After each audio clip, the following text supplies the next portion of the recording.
बड़ी अहम डेवलपमेंट्स हैं जो मैं आपके साथ शेयर करने जा रहा हूं। ईरान ने जवाबी हमला कर दिया है और ये भरपूर जवाबी हमला है इसराइल के ऊपर।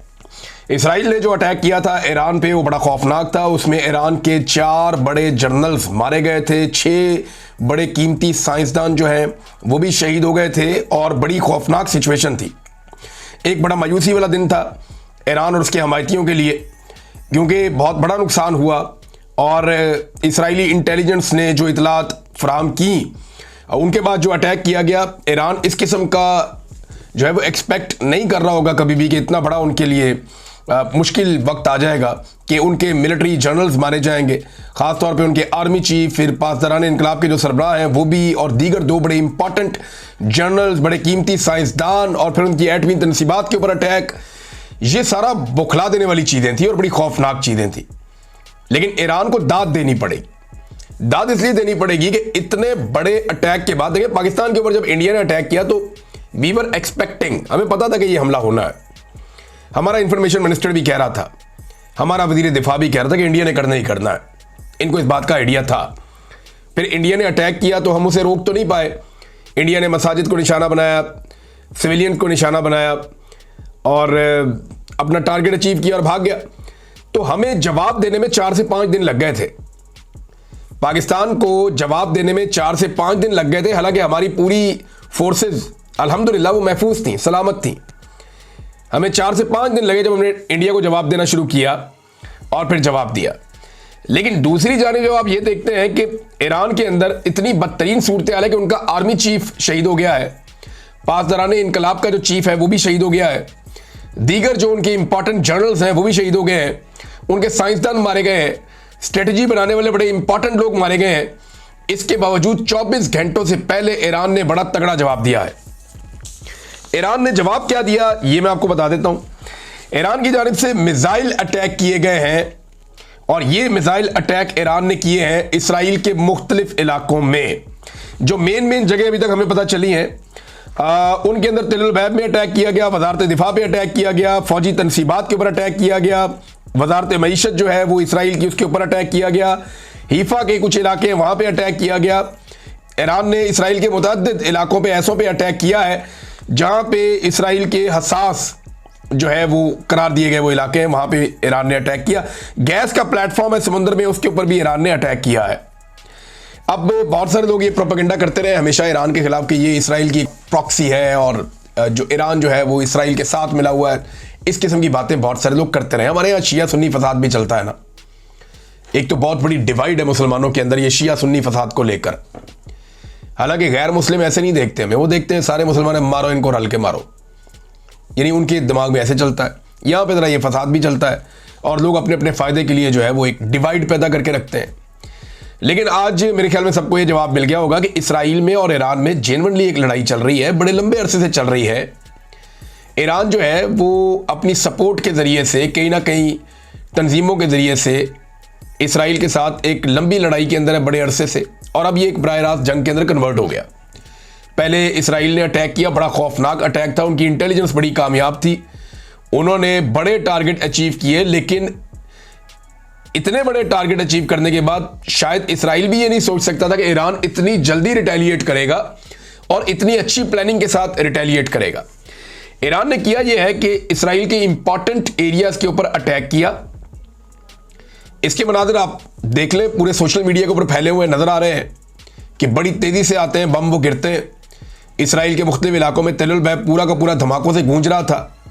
आयरन डूम जो सिस्टम है, हमने जो विजुअल्स हमने देखे अब तक, मैंने उसमें बहुत सारे जो ईरानी हथियार हैं उन्हें हवा के अंदर नाकाम बनाया इस सिस्टम ने। लेकिन बिलाखिर एक सिस्टम एक लेवल तक की डिफेंस कर सकता है ना, फिर जो आपके बहुत तेज रफ्तार मिसाइल्स हैं वो सारे नहीं रोके जा सकते।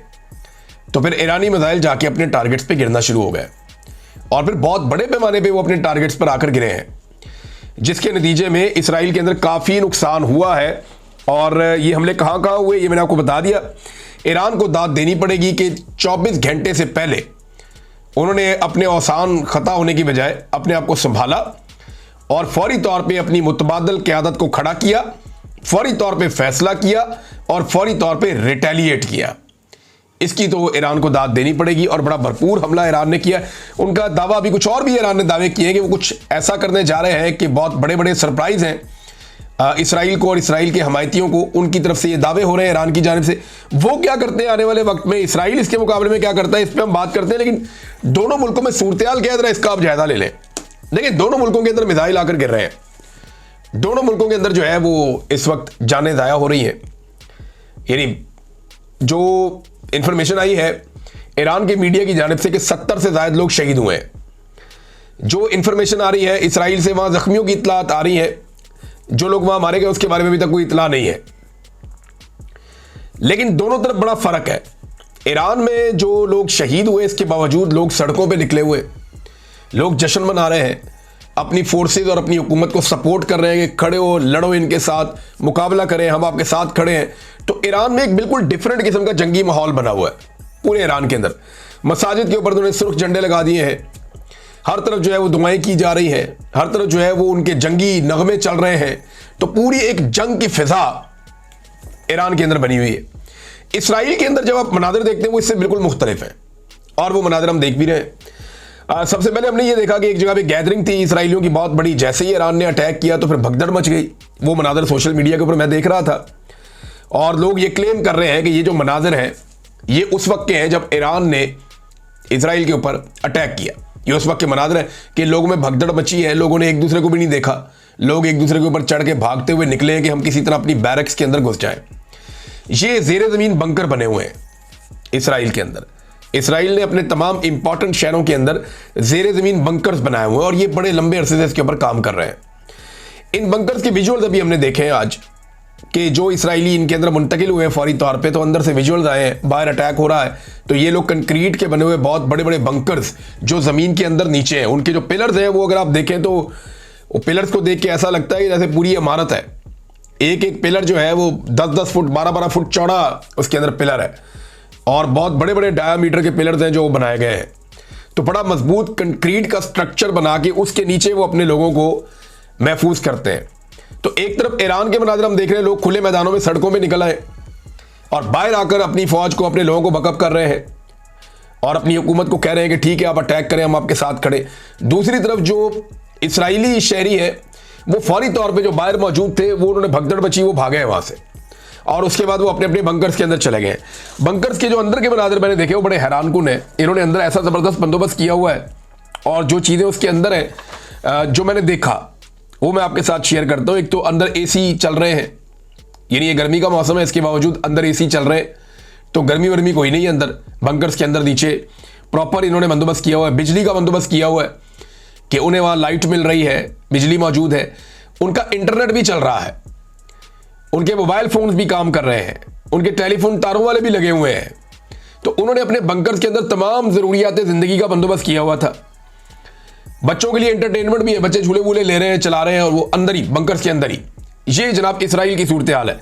ये लोग बाहर निकल के अपनी फौज को बकअप नहीं कर रहे, देख नहीं रहे जंग को, ये अंदर चले गए नीचे अपनी जान बचाने के लिए। खाना पीना भी अंदर दस्तयाब है, लोग खा पी रहे हैं, आपस में बातचीत भी कर रहे हैं।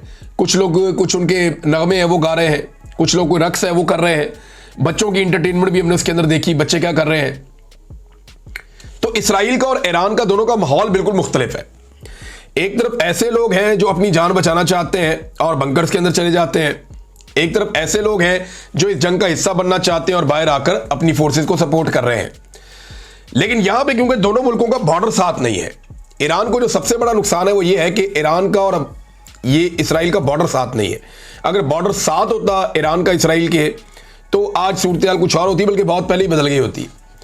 लेकिन ईरान ने टक्कर दी है इसराइल को, ये बात सच है। बाकी कोई अरब मुल्क ये इस लेवल तक नहीं आया या उसने ये काम नहीं किया, लेकिन ईरान ने इसराइल को टक्कर दी है और फौरी तौर पे वापस जवाबी कार्रवाई ईरान की जानिब से की गई है। हालांकि उर्दन ने बीच में ईरान के कुछ जो ड्रोन्स जा रहे थे उनको नकारा किया। अब इसराइल की जानिब से आते हैं तो वो कुछ नहीं कहते, इसराइल उनकी एयर स्पेस इस्तेमाल करता है तो कुछ नहीं कहते, लेकिन जब ईरान उसी एयर स्पेस को इस्तेमाल करने की कोशिश करता है तो फिर उन्हें शायद बुरा लगता है और वो उसको रोकते हैं। और यही है जो एक इत्तेफाक और इत्तेहाद कायम नहीं हो पा रहा उन मुल्कों के दरमियान जो इसराइल के खिलाफ बात करते हैं, फ़लस्तीन के हक़ में बात करते हैं, तो वो बात ही करते हैं, प्रैक्टिकली इकट्ठे नहीं हो पाते।